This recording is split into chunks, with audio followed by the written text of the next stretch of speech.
Praise the lord. ఈరోజు దేవుని వాగ్దానము, నా ప్రాణమునకు ఆయన సేద తీర్చుచున్నాడు, తన నామమును బట్టి నీతి మార్గములలో నన్ను నడిపించుచున్నాడు. కీర్తనల గ్రంథము 23వ అధ్యాయము 3వ వచనము.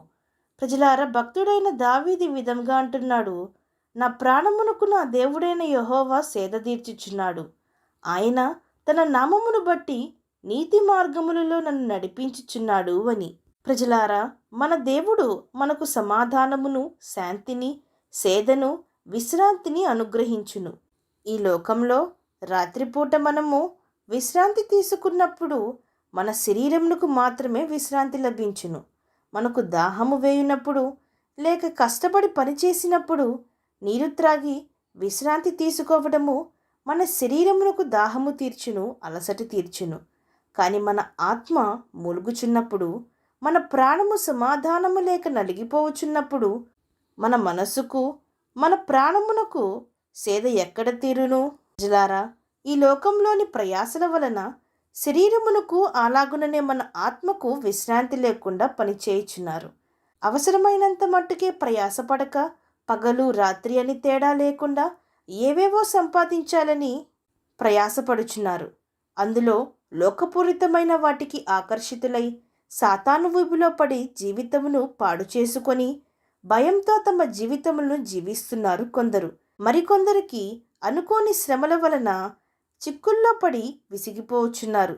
మరికొందరు కుటుంబ సమస్యల వలన లేక జీవిత సమస్యల వలన వారి యొక్క ప్రాణమును సొమ్మసిల్లిపోవచ్చున్నవి.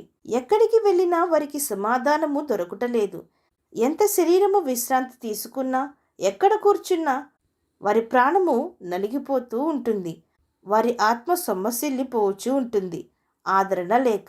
అయితే ప్రజలారా, దావీదు భక్తుడి విధంగా అంటున్నాడు, సొమ్మసిల్లిన కృంగిన నా ప్రాణమునకు నా దేవుడైన యెహోవాయే సేద తీర్చును అని.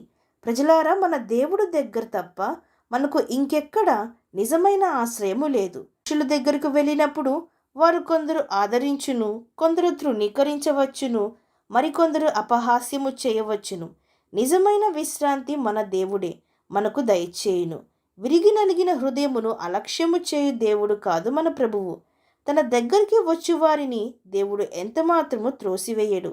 మన ప్రాణమునకు సేద తీర్చి, శక్తినిచ్చి, సమాధానమును దయచేసి నీతి మార్గములలో మనల్ని నడిపించును.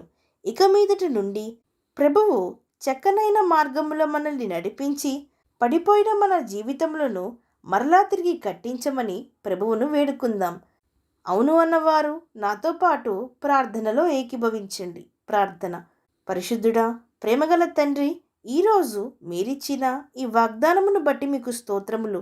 దేవా, మేము కృంగి నలిగి ఉన్నప్పుడు దావీదు వలె నా ప్రాణమా నీవేళ కృంగి ఉన్నావు, దేవుని యందు నిరీక్షణ ఉంచుము అని మా ప్రాణములకు దేవుని వాక్యంతో, ఆయన యందలి సంతోషంతో సేద తీర్చుటకు సహాయము దయచేయమని వేడుకుంటూ, దేవా, ఏ చెడు వేరు మాలో మొలవనీయక, ఏ చెడు మమ్మును ఆకర్షితులను చేయనీయక, ఏ సాతానుకు మా మీద అధికారము ఇయ్యక, దేవా, మా చెయ్యి పట్టుకొని పడిన స్థలములో నుండి లేవనెత్తి నడిపించమని, విశ్రాంతిని, సమాధానమును దయచేయమని వేడుకుంటూ, సమస్త మహిమాగాంతులు మీకే చెల్లిస్తూ ప్రభువైన యేసుక్రీస్తు నామం పేరట అడిగి వేడుకొంచున్నాం పరమ తండ్రి. ఆమేన్.